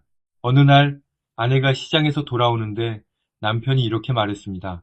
여보, 나 오늘 좀 입이 심심한데 치킨 한 마리만 시켜 먹을까? 아내는 가만히 남편을 바라봤습니다. 그리고 이렇게 말했습니다. 치킨이요? 2만 원이에요, 치킨이. 2만 원이면 우리 사흘치 반찬이에요. 당신이 돈 벌어와요. 그러면 치킨이고 뭐고 사줄게. 남편의 얼굴이 굳었습니다. 아내도 말하고 나서 마음이 좋지 않았습니다. 하지만 한번 뱉은 말은 주워 담을 수 없었습니다. 그날 저녁 두 사람은 한마디도 하지 않았습니다. 각자 방에서 잤습니다. 사실 이날이 처음이 아니었습니다. 이미 몇 달 전부터 따로 자는 날이 늘고 있었습니다. 여러분, 치킨 한 마리가 문제였을까요? 아닙니다. 2만 원이 문제가 아니라 2만 원마저 쓸 수 없는 상황이 문제인 겁니다. 그리고 그 상황이 만들어낸 서로에 대한 원망, 답답함, 무력감, 이것들이 쌓여서 부부 관계를 갉아먹는 겁니다. 이런 갈등이 계속되면 결국 어디로 향할까요? 여러분, 요즘 황혼 이혼이라는 말을 들어보셨을 겁니다. 결혼 생활 20년 이상 된 부부가 이혼하는 것을 말합니다. 그런데 이 황혼 이혼이 해마다 늘고 있습니다. 이혼의 이유가 뭘까요? 외도? 폭력? 물론 그런 경우도 있습니다. 하지만 황혼 이혼의 가장 흔한 이유는 따로 있습니다. 더 이상 가치 있는 의미를 모르겠다. 함께 있으면 서로 불행해진다. 이런 이유입니다. 그리고 이 이유의 밑바닥을 파고 들어가면 경제적 문제가 자리 잡고 있는 경우가 매우 많습니다. 돈이 없으니 할 수 있는 게 없습니다. 함께 외식할 수 없고 여행할 수 없고 취미를 즐길 수 없습니다. 부부가 함께 할 수 있는 즐거운 활동이 전부 사라졌습니다. 남은 건 좁은 집 안에서 서로의 단점만 보면서 하루하루를 견디는 것뿐입니다. 이런 상황이 몇 년이나 계속되면 차라리 혼자 사는 게 낫겠다는 생각이 드는 건 어찌 보면 당연합니다. 한 분의 이야기를 더 들려드리겠습니다. 결혼 38년 차 부부가 있었습니다. 아내가 이혼을 요구했습니다. 남편은 청천벽력 같았습니다. 뭐가 불만이야? 내가 뭘 잘못했어? 아내는 이렇게 말했답니다. 당신이 잘못한 게 아니에요. 나도 잘못한 거예요. 우리 둘 다 너무 지쳤어요. 같이 있으면 서로한테 짜증만 내잖아요. 나는 남은 인생을 이렇게 살고 싶지 않아요. 이 부부의 가장 큰 문제는 뭐였을까요? 성격 차이? 아닙니다. 돈이 없어서 매일같이 생활의 스트레스를 감당해야 했고 그 스트레스가 서로에게 향했던 겁니다. 돈이 있었으면 이 부부가 이혼까지 갔을까요? 장담할 수는 없지만 적어도 지금보다는 훨씬 나았을 겁니다. 여러분, 황혼 이혼이 늘고 있다는 통계를 그냥 남의 일처럼 보시면 안 됩니다. 이혼까지 가지 않더라도 같은 집에 살면서 남남처럼 지내는 부부가 얼마나 많은지 모릅니다. 말 한마디 없이 각자 텔레비전을 보다가 각자 잠이 드는 부부, 이것도 관계가 무너진 거나 마찬가지입니다. 그런데 말입니다. 정말 중요한 이야기를 하나 해야 합니다. 돈이 없어서 부부 사이가 나빠지는 건 사실 돈만의 문제가 아닙니다. 돈이 없어지면서 드러나는 더 깊은 문제가 있습니다. 그건 바로 서로를 돌보는 방법을 모른다는 것입니다. 우리 부모 세대, 지금의 어르신들 세대는 사랑을 표현하는 방법을 배운 적이 없는 분들이 많습니다. 남편은 돈 벌어다 주는 게 사랑이라고 생각했습니다.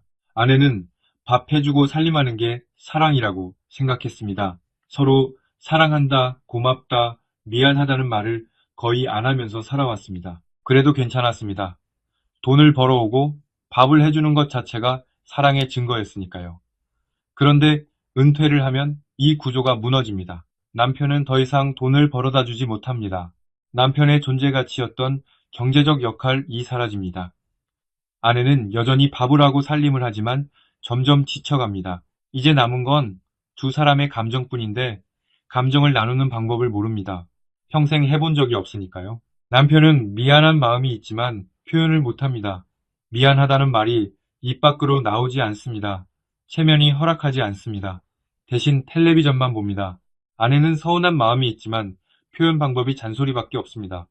당신은 왜 맨날 누워만 있어? 좀 움직여.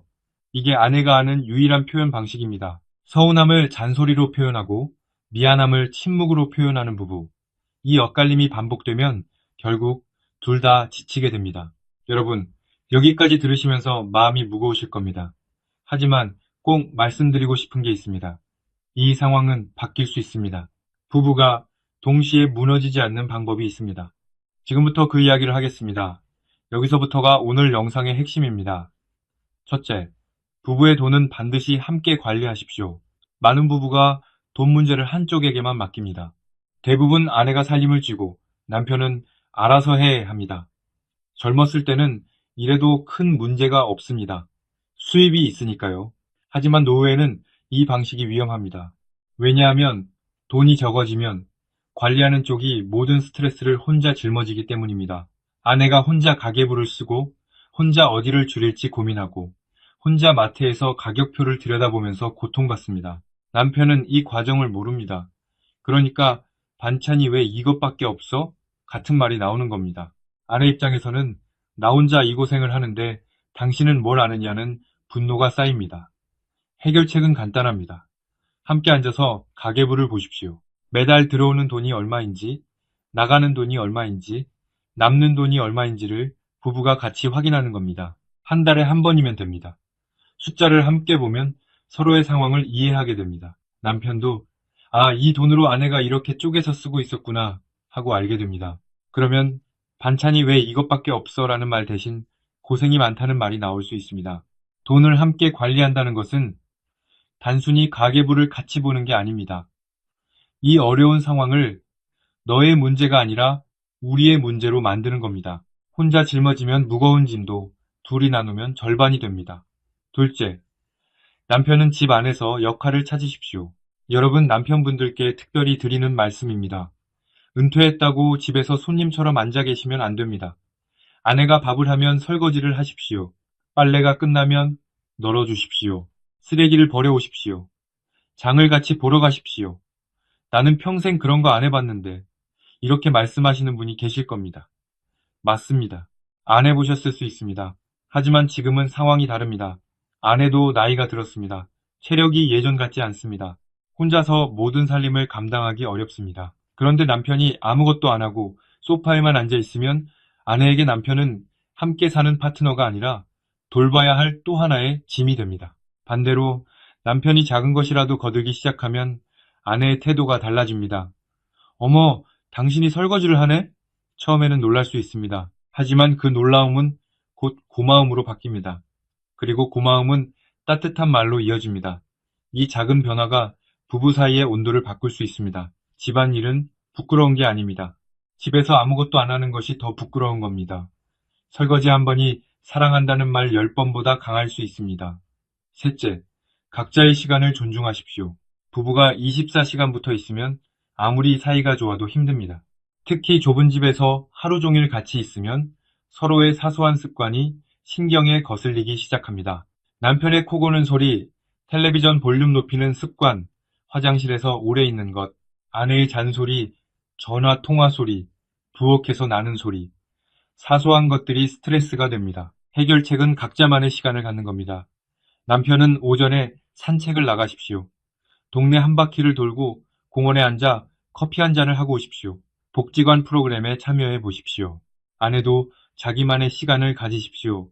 친구를 만나고 동호회에 나가고 혼자 산책을 하십시오. 따로 시간을 보내는 것은 부부 사이가 나빠서가 아닙니다. 오히려 건강한 관계를 위해 필요한 것입니다. 각자의 시간이 있어야 다시 만났을 때 할 이야기가 생깁니다. 오늘 공원에서 고양이를 봤는데 귀여웠어.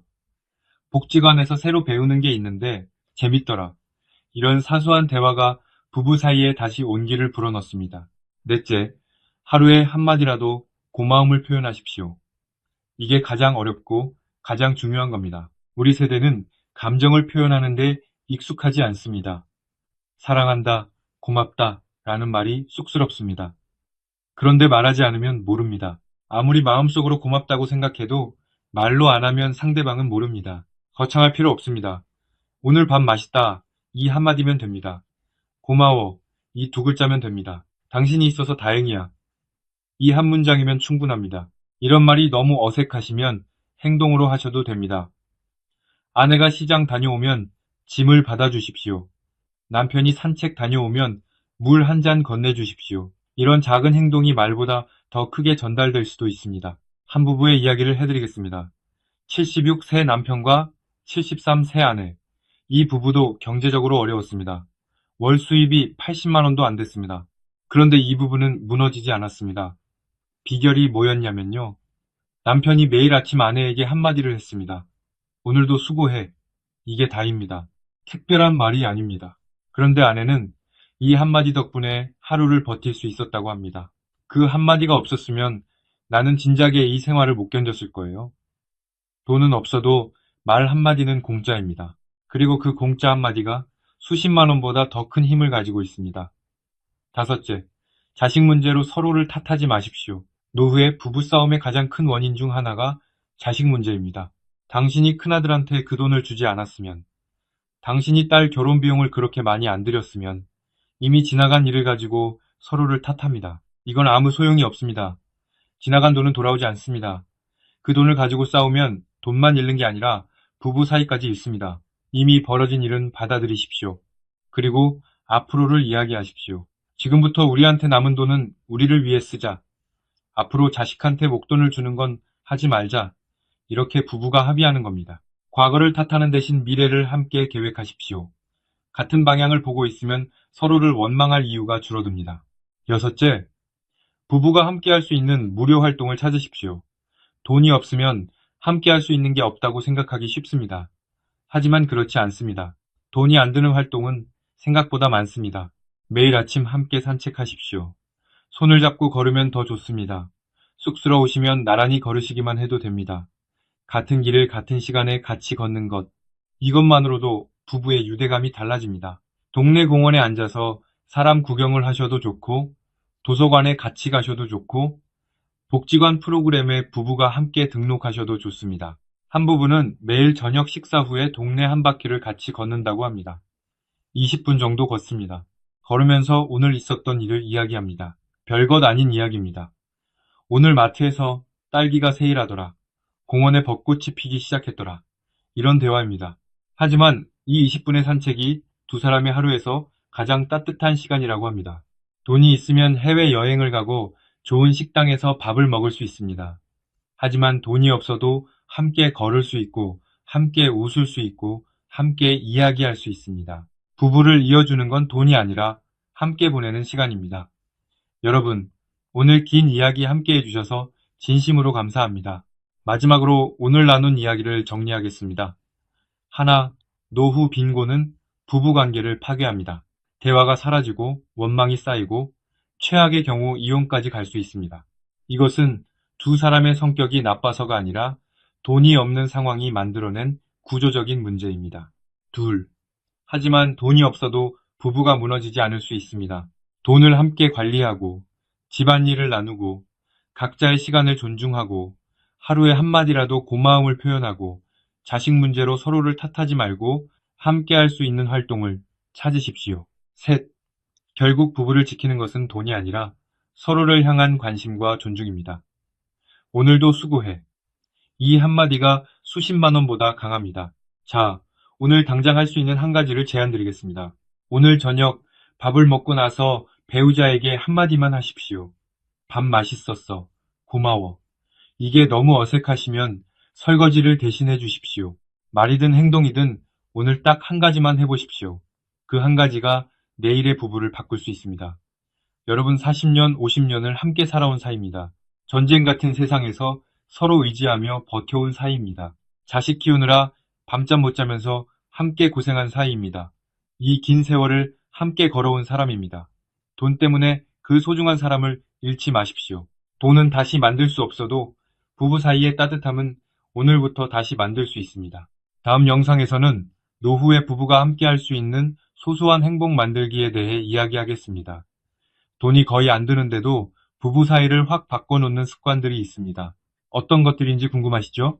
놓치지 마시고 꼭 함께 해주십시오. 이 영상이 도움이 되셨다면 배우자와 함께 시청해 주십시오. 혼자 보시는 것보다 둘이 함께 보시면 효과가 2배입니다.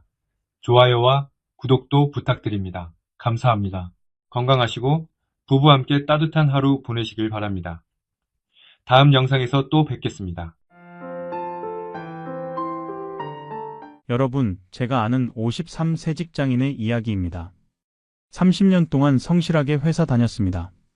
아껴 쓰고 모아서 저축 1억 원, 아파트 한 채 있었습니다. 남들이 보기엔 안정적인 삶이었습니다. 그런데 1년 사이에 모든 게 무너졌습니다. 회사에서 명예퇴직 제안이 들어왔습니다. 고민 끝에 받아들였습니다. 퇴직금 8천만 원 받았습니다. 그 돈으로 카페를 열었습니다. 1년 만에 망했습니다. 8천만 원이 다 날아갔습니다. 설상가상으로 아버지가 암 진단을 받으셨습니다. 치료비로 3천만 원이 나갔습니다. 간병하느라 부인이 직장을 그만뒀습니다. 월급 200만 원이 사라졌습니다. 딸이 결혼한다고 했습니다. 전세금 도와달라고 했습니다. 5천만 원을 줬습니다. 1년 만에 1억 6천만 원이 사라졌습니다. 저축은 바닥났고 아파트마저 팔아야 할 상황입니다. 이게 남의 이야기 같으신가요? 아닙니다. 중년이라면 누구에게나 일어날 수 있는 일입니다. 오늘은 중년 이후 돈 관리가 급격히 무너지는 순간들을 말씀드리겠습니다. 평생 쌓은 재산이 한순간에 무너지는 그 순간들, 그리고 어떻게 대처해야 하는지도 함께 말씀드리겠습니다. 그럼 시작하겠습니다. 첫 번째 위험한 순간, 명예퇴직 제안을 받는 순간입니다. 40, 50대가 되면 회사에서 명예퇴직 제안이 들어옵니다. 위로금을 줍니다. 퇴직금에 추가로 1억, 2억을 더 줍니다. 금액이 크니까 솔깃합니다. 계산해 봅니다. 지금 나가면 퇴직금 8천만 원에 위로금 1억 합쳐서 1억 8천만 원입니다. 여기에 저축 5천만 원 있으니까 총 2억 3천만 원입니다. 이 돈이면 뭔가 할 수 있을 것 같습니다. 사업도 하고 투자도 하고 회사 다니는 것보다 나을 것 같습니다. 그래서 명예퇴직을 받아들입니다. 하지만 현실은 다릅니다. 퇴직하고 나면 소득이 끊깁니다. 월급 300만 원 받다가 갑자기 0이 됩니다. 생활비는 계속 나갑니다. 매달 250만 원씩 나갑니다. 사업을 시작합니다. 카페, 치킨집, 편의점. 퇴직금 1억을 투자합니다. 하지만 일이 생각처럼 안 됩니다. 1년 버티다가 문 닫습니다. 1억이 날아갑니다. 재취업을 하려고 해도 안 됩니다. 50대를 뽑는 회사가 없습니다. 있어도 월급이 절반입니다. 1년 만에 2억 3천만 원이 1억으로 줄어듭니다. 2년이면 5천만 원, 3년이면 바닥납니다. 50대 후반의 한 남성분은 이렇게 말씀하셨습니다. 저는 53세에 명예퇴직했어요. 위로금 1억 받아서 총 1억 8천만 원 손에 쥐었어요. 큰 돈이라고 생각했죠. 그 돈으로 프랜차이즈 카페 열었어요. 2년 만에 망했어요. 1억 5천만 원 날렸어요. 지금은 편의점 아르바이트예요. 회사에 남았어야 했어요. 명예퇴직은 신중해야 합니다. 위로금이 크다고 덥석 물면 안 됩니다. 퇴직 후 10년, 20년을 어떻게 살 것인지 계획이 있어야 합니다. 재취업이 가능한지, 사업 경험이 있는지, 다른 소득원이 있는지 냉정하게 판단해야 합니다. 대부분은 계획 없이 퇴직합니다. 그리고 몇 년 안에 재산이 바닥납니다. 명예퇴직 제안을 받는 순간, 이것이 돈 관리가 무너지는 첫 번째 위험한 순간입니다. 두 번째 위험한 순간, 부모님이 큰 병에 걸리는 순간입니다. 40, 50대가 되면 부모님이 70대, 80대입니다. 나이가 많으니 병이 옵니다. 암, 뇌졸중, 치매, 중풍. 갑자기 전화가 옵니다. 아버지가 쓰러지셨대요. 병원에 가봅니다. 암입니다. 수술해야 합니다. 수술비만 2천만 원입니다. 건강보험으로 일부 커버되지만 본인 부담이 1천만 원입니다. 항암 치료비까지 합치면 3천만 원 더 듭니다. 형제가 있으면 나눠낼 수 있습니다. 하지만 형제들도 형편이 어렵다고 합니다. 결국 내가 대부분 부담합니다. 간병도 문제입니다. 병원에 입원하면 누군가 옆에서 돌봐줘야 합니다. 간병인 고용하면 한 달에 300만 원입니다. 6개월이면 1,800만 원입니다. 배우자가 간병합니다. 그러려면 직장을 그만둬야 합니다. 월급 200만 원이 사라집니다. 1년이면 2,400만 원 소득 감소입니다. 치료가 끝나도 요양이 필요합니다. 요양원 비용이 한 달에 200만 원입니다. 2년이면 4,800만 원입니다. 계산해보면 부모님 한 분이 큰 병 걸리면 6천만 원에서 1억 원이 듭니다. 50대 초반의 한 여성분은 이렇게 말씀하셨습니다. 어머니가 75세에 뇌졸중 오셨어요. 수술비, 재활치료비, 간병비로 5천만 원 들었어요. 제 저축 전액이었어요. 저는 간병하느라 회사 그만뒀어요. 1년 반 소득이 끊겼어요. 총 8천만 원 손실이에요. 제 노후 준비가 다 날아갔어요. 부모님 병환은 예측할 수 없습니다. 갑자기 찾아옵니다. 준비 없이 당하면 재정이 무너집니다. 대비책은 부모님 실비보험입니다. 부모님이 70대 초반이라면 아직 들 수 있습니다. 비용이 들어도 들어놓는 게 낫습니다. 그리고 형제들과 미리 대화해야 합니다. 부모님 병환 시 비용을 어떻게 나눌 것인지 합의해야 합니다. 부모님이 큰 병에 걸리는 순간, 이것이 돈 관리가 무너지는 두 번째 위험한 순간입니다. 세 번째 위험한 순간, 자녀가 취업 실패로 집에 돌아오는 순간입니다. 대학 졸업시켰습니다. 이제 취직해서 독립할 줄 알았습니다. 하지만 취업이 안 됩니다. 1년, 2년, 3년이 지나도 취업 못합니다. 공무원 시험 준비한다고, 대기업 준비한다고, 고시 준비한다고 집에 있습니다. 생활비가 듭니다. 밥 먹고 학원 다니고, 교재 사고, 옷 사고, 교통비 쓰고, 한 달에 100만 원씩 듭니다. 1년이면 1200만 원, 5년이면 6천만 원입니다. 부모는 자식한테 나가라고 못합니다. 취업 못한 게 자식 잘못이 아니니까요. 미안해서 지원합니다. 하지만 언제까지 지원할 수 있습니까? 부모도 나이 듭니다. 소득이 줄어듭니다. 은퇴가 다가옵니다. 자녀는 30대가 됩니다. 그래도 취업 못합니다. 이제는 나이 때문에 더 안 됩니다. 결국 부모가 은퇴할 나이에도 자녀를 부양하고 있습니다. 노후 자금이 자녀 생활비로 나갑니다. 50대 후반의 한 남성분은 이렇게 말씀하셨습니다. 아들이 25세에 대학 졸업했어요. 공무원 준비한다고 집에 있어요. 지금 32세예요. 7년째예요. 매달 100만 원씩 줘요. 7년이면 8,400만 원이에요. 제 노후 자금이 다 날아가고 있어요. 언제까지 줘야 할지 모르겠어요. 자녀 독립을 유도해야 합니다. 무조건 지원하는 게 사랑이 아닙니다. 20대 후반이 되면 스스로 벌어 살게 해야 합니다. 취업 안 되면 아르바이트라도 하게 해야 합니다. 자립심을 길러줘야 합니다. 부모도 노후 준비해야 합니다. 자녀한테 다 주면 나중에 자녀가 부모까지 부양해야 합니다. 자녀가 취업 실패로 집에 돌아오는 순간, 이것이 돈 관리가 무너지는 세 번째 위험한 순간입니다. 네 번째 위험한 순간, 자녀 결혼 자금을 대주는 순간입니다. 자녀가 결혼한다고 합니다. 기쁜 일입니다. 하지만 돈이 문제입니다. 전세금 도와달라고 합니다. 서울 전세가 5억, 6억입니다. 자녀가 절반 마련했으니 3억 도와달라고 합니다. 결혼식 비용도 부담합니다. 2천만 원입니다. 신혼살림 장만 비용 1천만 원 더 듭니다. 총 3억 3천만 원입니다. 자녀가 둘이면 6억 6천만 원입니다. 이 돈을 어디서 구합니까? 저축 다 털어줍니다. 부족하면 집을 담보로 대출받습니다. 결혼이 끝이 아닙니다. 손주가 태어납니다. 육아 도와달라고 합니다. 어린이집비 도와달라고 합니다. 한 달에 50만 원, 100만 원씩 도와줍니다. 10년이면 6천만 원, 1억 2천만 원입니다. 자녀 둘 결혼시키고 손주 육아 지원하면 총 8억 가까이 듭니다. 평범한 중산층이 감당할 수 있는 금액이 아닙니다. 60대 초반의 한 여성분은 이렇게 말씀하셨습니다. 딸 둘 결혼시켰어요. 각각 전세금 2억씩 도와줬어요. 결혼식, 살림까지 합치면 각각 2억 5천만 원씩 들었어요. 총 5억이에요. 제 저축 전액이었어요. 남편 퇴직금까지 다 줬어요. 지금 저희는 월세 살아요. 노후 자금이 없어요. 자녀 결혼 지원에도 한계를 정해야 합니다. 전세금 전액을 대줄 필요 없습니다. 일부만 도와주고 나머지는 자녀가 마련하게 해야 합니다. 결혼식도 검소하게 하게 유도해야 합니다. 2억, 3억 들이는 결혼식은 필요 없습니다. 부모 노후도 중요합니다. 자녀한테 다 주고 나중에 자녀 신세 지는 것보다 자녀가 독립하고 부모도 독립하는 게 낫습니다. 자녀 결혼 자금을 대주는 순간, 이것이 돈 관리가 무너지는 네 번째 위험한 순간입니다.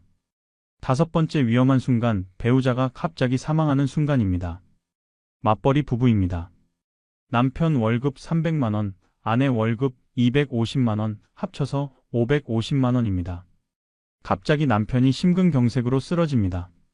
병원에 가보지만 이미 늦었습니다. 사망합니다. 충격도 크지만 경제적 타격도 큽니다. 장례 비용이 2천만 원 듭니다. 장지 구입, 장례식장, 운구, 모든 비용 합치면 2천만 원입니다. 남편 빚이 있었습니다. 신용대출 3천만 원, 마이너스 통장 1,000만 원, 합쳐서 4천만 원입니다. 상속 포기하려면 3개월 안에 해야 하는데 정신없어서 놓쳤습니다. 빚까지 상속받았습니다.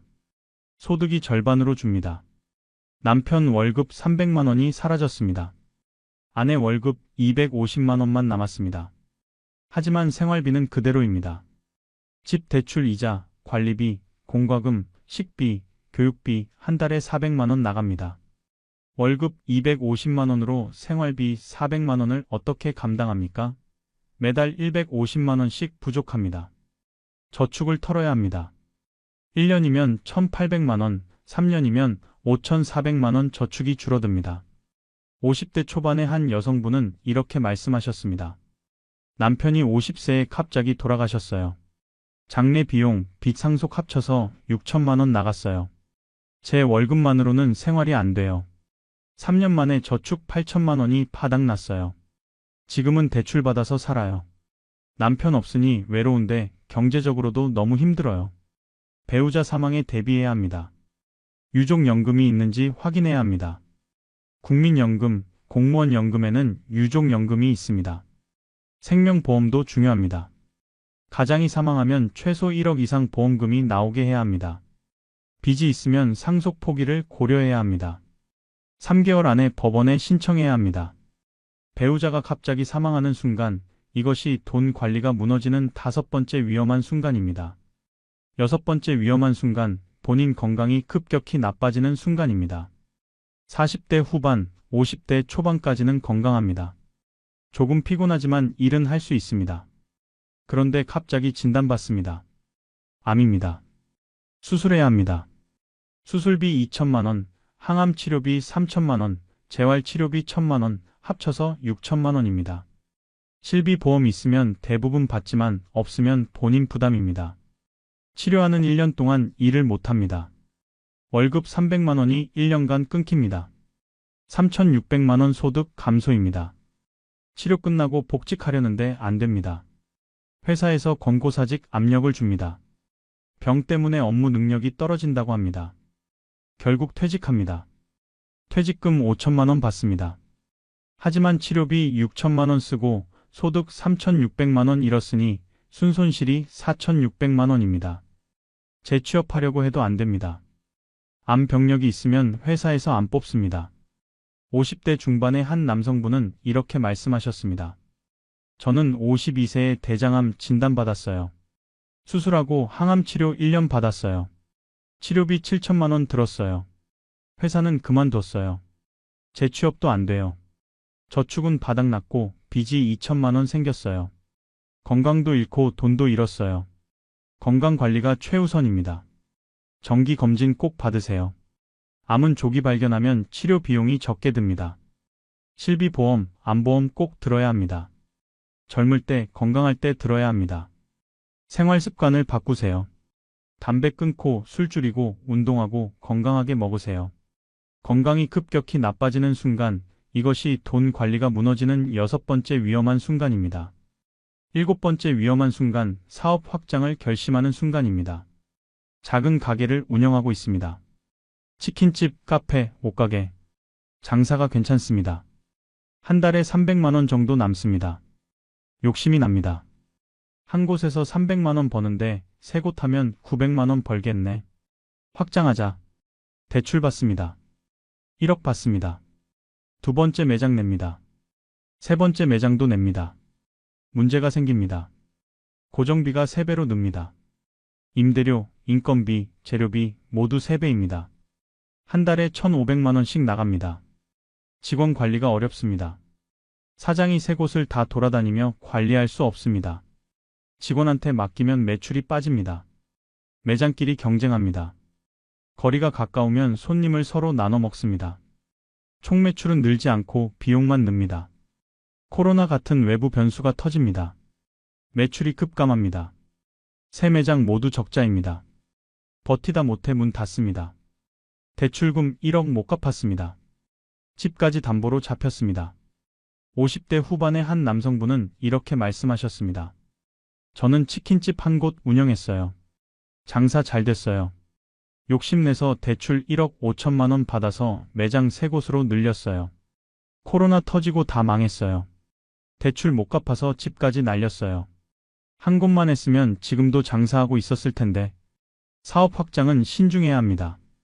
한 곳에서 성공했다고 여러 곳 하면 성공하는 게 아닙니다. 오히려 위험이 몇 배로 늡니다. 대출 받아서 확장하는 건 더 위험합니다. 실패하면 빚만 남습니다. 안정적으로 한 곳만 운영하는 게 나을 수 있습니다. 욕심 부리지 마세요. 사업 확장을 결심하는 순간 이것이 돈 관리가 무너지는 7번째 위험한 순간입니다. 8번째 위험한 순간, 재혼을 결정하는 순간입니다. 50대에 이혼했습니다. 또는 배우자가 사망했습니다. 혼자 살다가 새로운 사람을 만났습니다. 재혼하기로 했습니다. 재혼 상대방에게도 자녀가 있습니다. 고등학생, 대학생입니다. 학비를 대줘야 합니다. 내 자식은 아니지만 배우자 자식이니 도와줘야 합니다. 한 명당 1년에 2천만 원씩 듭니다. 둘이면 4천만 원입니다. 4년이면 1억 6천만 원입니다. 전 배우자와의 사이에 자녀도 있습니다. 양육비를 계속 보내야 합니다. 한 달에 100만 원씩, 1년에 1200만 원입니다. 재산 통합 과정에서 갈등이 생깁니다. 내 재산, 상대방 재산을 어떻게 관리할 것인지 의견이 안 맞습니다. 결국 재혼 생활이 힘들어집니다. 경제적 부담이 너무 큽니다. 60대 초반의 한 남성분은 이렇게 말씀하셨습니다. 저는 58세에 재혼했어요. 새 아내한테 자녀가 둘 있었어요. 대학생이었어요. 학비 8년간 대줬어요. 총 3억 2천만 원 들었어요. 전 아내한테 양육비도 계속 보냈어요. 제 저축이 다 날아갔어요. 재혼 안 했으면 지금 여유로웠을 텐데. 재혼은 신중해야 합니다. 상대방 경제 상황을 정확히 파악해야 합니다. 빚은 없는지, 자녀 부양 의무는 어떤지 확인해야 합니다. 재산 관리 방법을 미리 합의해야 합니다. 각자 관리할 것인지, 통합할 것인지 명확히 해야 합니다. 감정만으로 재혼하면 경제적으로 파탄 날 수 있습니다. 재혼을 결정하는 순간, 이것이 돈 관리가 무너지는 8번째 위험한 순간입니다. 9번째 위험한 순간, 자녀 사업을 돕는 순간입니다. 자녀가 창업한다고 합니다. 스타트업, 온라인 쇼핑몰, 식당. 자금이 필요하다고 합니다. 부모는 도와주고 싶습니다. 자식이 하고 싶어 하는 일이니까요. 5천만 원을 줍니다. 5천만 원으로 부족하다고 합니다. 보증을 서달라고 합니다. 은행 대출 받는데 보증인이 필요하답니다. 내 집을 담보로 잡습니다. 사업이 잘 안 됩니다. 1년, 2년 버티다가 망합니다. 자녀가 대출금을 못 갚습니다. 은행이 보증인한테 옵니다. 나한테 갚으라고 합니다. 1억입니다. 내 저축으로 갚습니다. 부족하면 집을 팔아야 합니다. 자식 사업 도와주다가 부모가 파산합니다. 50대 후반의 한 여성분은 이렇게 말씀하셨습니다. 아들이 28세에 창업한다고 했어요. 스타트업이래요. 창업 자금 5천만 원 줬어요. 대출 보증도 서줬어요. 6천만 원이었어요. 2년 만에 사업 망했어요. 아들은 빚을 못 갚았어요. 제가 다 갚았어요.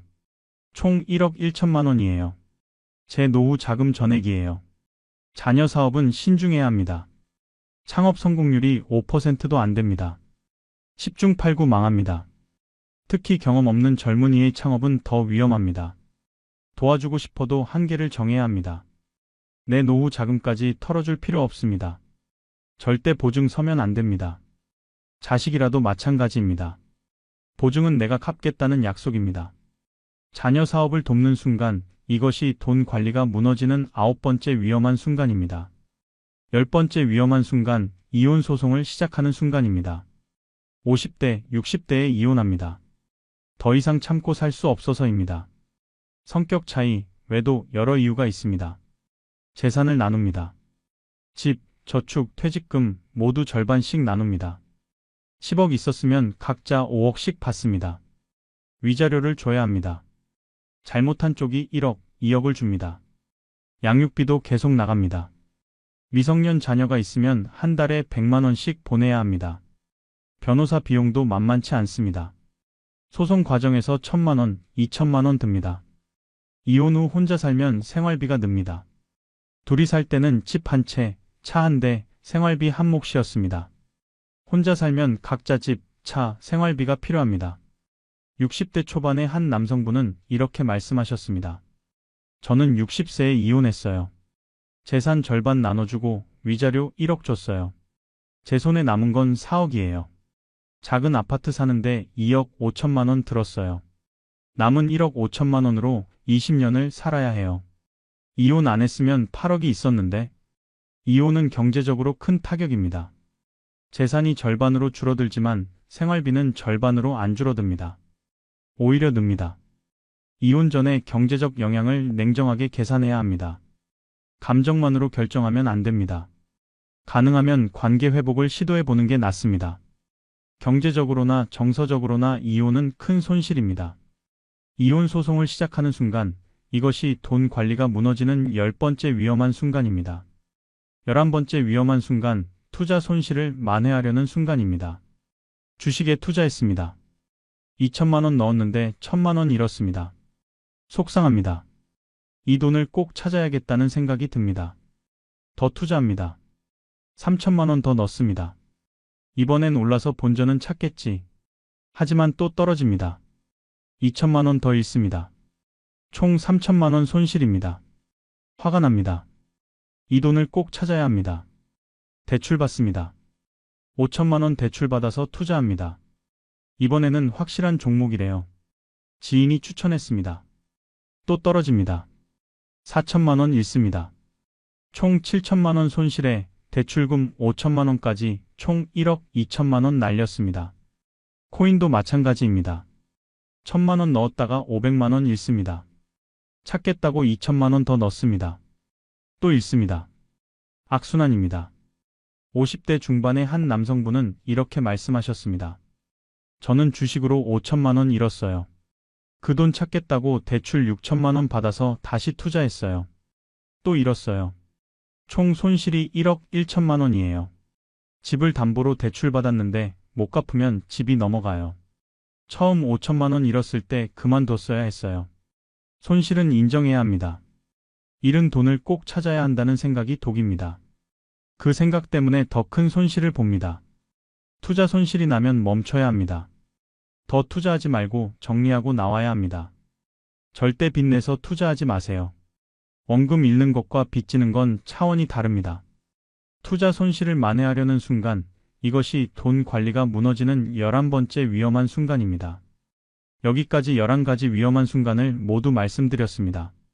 명예퇴직 제안 받을 때, 부모님이 큰 병 걸릴 때, 자녀가 취업 실패로 돌아올 때, 자녀 결혼 자금 대줄 때, 배우자가 갑자기 사망할 때, 본인 건강이 나빠질 때, 사업 확장 결심할 때, 재혼 결정할 때, 자녀 사업 도울 때, 이혼 소송 시작할 때, 그리고 투자 손실 만회하려 할 때, 이 순간들은 특별한 게 아닙니다.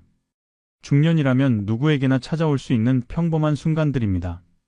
하지만 이 순간들에 어떻게 대처하느냐에 따라 평생 쌓은 재산이 지켜지기도 하고 무너지기도 합니다. 패턴이 보이시나요? 대부분의 위기는 준비 부족에서 옵니다. 명예퇴직 후 계획 없음, 부모님 병환 대비 없음, 보험 미가입, 자녀 독립 유도 실패, 무리한 지원, 감정적 결정. 그리고 대부분의 위기는 욕심과 집착에서 악화됩니다. 사업 확장 욕심, 손실 만회 집착, 체면 때문에 못 끊는 지원. 그럼 어떻게 해야 할까요? 첫째, 보험으로 위험을 분산하세요. 실비보험, 암보험, 생명보험은 필수입니다. 가족 모두 들어야 합니다. 둘째, 비상자금을 확보하세요. 생활비 6개월치는 항상 현금으로 가지고 있어야 합니다. 급한 일 생겼을 때 대출받지 않아도 됩니다. 셋째, 중대한 결정은 냉정하게 계산하세요. 명예퇴직, 사업 확장, 이혼, 재혼, 모두 감정이 아니라 숫자로 판단해야 합니다. 넷째, 한계선을 정하세요. 자녀 지원, 부모님 병원 비용, 투자 손실, 모두 여기까지만이라는 선을 정해야 합니다. 다섯째, 위기가 왔을 때 혼자 결정하지 마세요. 가족, 친구, 전문가와 상담하세요. 혼자 결정하면 감정적으로 되기 쉽습니다. 중년의 재정 관리는 방어가 핵심입니다. 더 벌려고 하지 말고 가진 것을 지키는 데 집중하세요. 다음 영상에서는 이런 위기를 잘 넘긴 분들의 실제 사례와 위기 상황별 구체적 대처 매뉴얼을 알려드리겠습니다. 긴 영상 끝까지 시청해주셔서 감사합니다. 여러분 모두 재정적으로 안정적인 중년 보내시길 바랍니다.